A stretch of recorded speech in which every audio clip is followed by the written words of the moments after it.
Hello everyone, welcome to FABTAFT. ഇന്നൊരു simple chicken കറിൻ്റെ റെസിപ്പിയാണ് നിങ്ങളുമായിട്ട് ഷെയർ ചെയ്യുന്നത്. അതിന് വേണ്ടിയിട്ട് ചൂടായ പ്രഷർ കുക്കറിലേക്ക് ഓയിൽ ആഡ് ചെയ്ത് കൊടുക്കാം.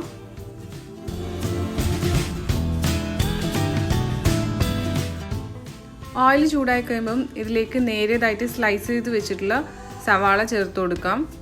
സവാള നന്നായിട്ട് വഴന്ന് നല്ലൊരു ബ്രൗൺ കളറാവുന്നത് വരെ നല്ലപോലെ വഴറ്റി കൊടുക്കണം.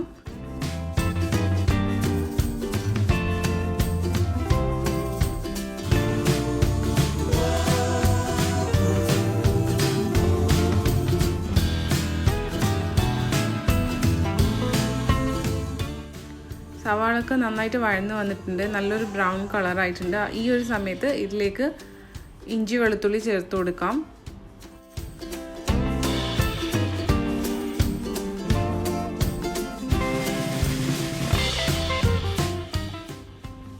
അതിനുശേഷം ഇതിലേക്ക് ആവശ്യമായിട്ടുള്ള പൊടികൾ ചേർത്ത് കൊടുക്കണം.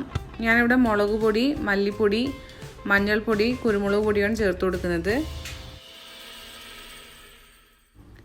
ഈ പൊടികൾ പച്ച മണമൊന്ന് മാറി കിട്ടാൻ വേണ്ടിയിട്ട് ഒരു 2 മിനിറ്റ് ഒന്ന് വറുത്തെടുക്കാം. പൊടികൾ ആഡ് ചെയ്യുന്ന ടൈമിൽ ഫ്ലെയിം നന്നായിട്ട് കുറച്ചിട്ട് വെച്ചിട്ട് വേണം പൊടികൾ ചേർത്ത് കൊടുക്കാൻ വേണ്ടിയിട്ട്. അല്ലാതാണെങ്കിൽ ഫ്ലെയിം ഓഫ് ചെയ്തതിന് ശേഷം വേണം പൊടികൾ ചേർക്കാൻ, ഇല്ലെങ്കിൽ പെട്ടെന്ന് തന്നെ കരിഞ്ഞു പോകും. ഞാനതിലേക്ക് 2 ടേബിൾ സ്പൂൺ വെള്ളം ചേർത്ത് കൊടുക്കുന്നുണ്ട്. കാരണം മസാലപ്പൊടികളൊന്നും അടിക്ക് പിടിക്കാണ്ട് കരിഞ്ഞു പോകാണ്ടിരിക്കാൻ വേണ്ടിയിട്ടും മാത്രം ചേർത്ത് കൊടുത്തതാണ്. അതിനുശേഷം ഇതിലേക്ക് കട്ട് ചെയ്ത് വെച്ച് തക്കാളി ചേർത്ത് കൊടുക്കാം.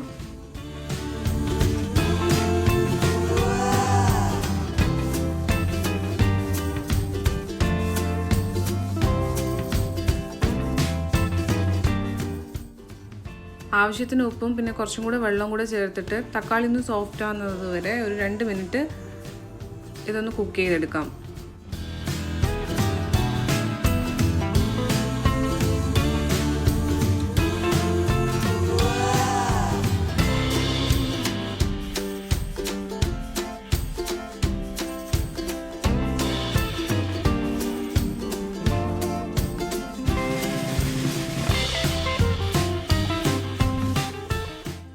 ഇനി ഇതിലേക്ക് കഴുകി വൃത്തിയാക്കി വെച്ച ചിക്കനും ഗരം മസാലയും പിന്നെ ആവശ്യത്തിന് വെള്ളം കൂടെ ചേർത്തിട്ട് നന്നായിട്ടൊന്ന് വേവിച്ചെടുക്കണം.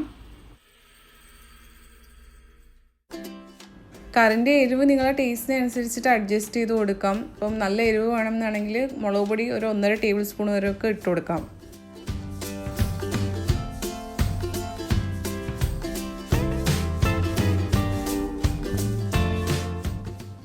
വെള്ളം ചേർത്തിട്ട് അതൊന്ന് തിളച്ച് വരുമ്പോൾ അടച്ച് വെച്ചിട്ട് മീഡിയം ഫ്ലെയിമിൽ ഒരു 3 വിസിൽ വരുന്നത് വരെ ഇതൊന്ന് വേവിച്ചെടുക്കാം. അല്ലാതാണെങ്കിൽ ഒരു 20 മിനിറ്റ് അടച്ച് വെച്ചിട്ട് ചിക്കൻ നന്നായിട്ട് വെന്ത് വരുന്നത് വരെ ഒന്ന് കുക്ക് ചെയ്തെടുത്താൽ മതി.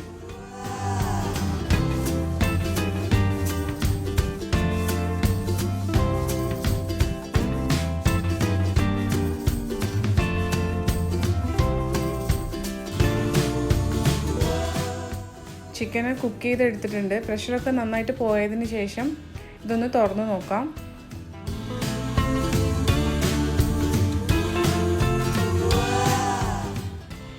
ഇതൊന്നുകൂടെ ഫ്ലെയിം ഓൺ ചെയ്ത് കൊടുത്തതിന് ശേഷം ഇതിലേക്ക് കുറച്ച് കറിവേപ്പിലയും കുറച്ചുകൂടെ കുരുമുളക് പൊടിയും കൂടെ ചേർത്തിട്ട് ഒരു 3 മുതൽ 4 മിനിറ്റ് വരെ ഒന്ന് കുക്ക് ചെയ്തെടുക്കാം.